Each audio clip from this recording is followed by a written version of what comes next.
Kolbu yang menyayat hati. Di perjalanan sunyi yang panjang ini, kolbuku bukan lagi sekadar ruang kecil di dadaku. Ia telah menjadi rumah bagi kenangan yang tak mau mati, dan kuburan bagi harapan yang tak sempat tumbuh. Ada malam-malam ketika aku duduk di tepi waktu, mendengarkan suara lirih dari hatiku sendiri. Suara itu tidak keras, tidak juga puitis. Ia hanya jujur.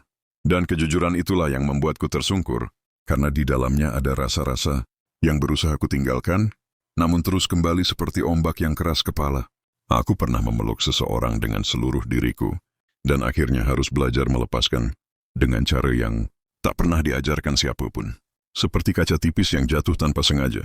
Sejak saat itu, kolbuku seperti dipenuhi serpihan yang tak bisa kugenggam, tak bisa kubuang, namun juga tak bisa kubiarkan menusukku selamanya.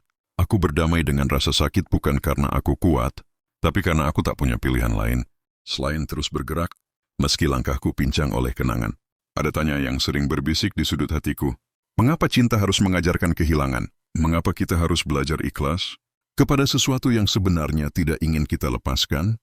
Namun semakin jauh aku berjalan, semakin aku paham bahwa tidak semua sakit dimaksudkan untuk menghancurkan. Beberapa justru datang untuk menguliti kita dari dalam, agar kita mengenal diri sendiri tanpa topeng, tanpa kepura-puraan, tanpa keinginan untuk terlihat baik-baik saja. Aku mulai mengerti bahwa hati yang pernah patah bukanlah hati yang lemah, justru ia adalah hati yang paling tahu bagaimana cara menghargai kebahagiaan.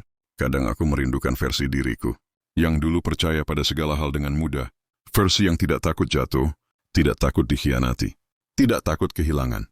Tapi mungkin cahaya itu belum benar-benar hilang. Mungkin ia hanya bersembunyi di balik debu, dan di antara seluruh kepedihan yang pernah singgah di kolbuku, aku menemukan satu kebenaran kecil, bahwa manusia bisa hancur berkali-kali, namun selalu punya kekuatan untuk merangkai dirinya lagi, meski hasilnya tidak sama dengan sebelumnya. Mungkin begitulah cara hidup mengajari kita, bahwa setiap kehilangan, setiap tangis, setiap retakan, adalah cara halus semesta membentuk diri kita, agar lebih peka, lebih lembut, lebih mengerti arti hadirnya seseorang. Lebih siap untuk melepaskan tanpa harus membenci, meski kolbuku masih penuh suara luka.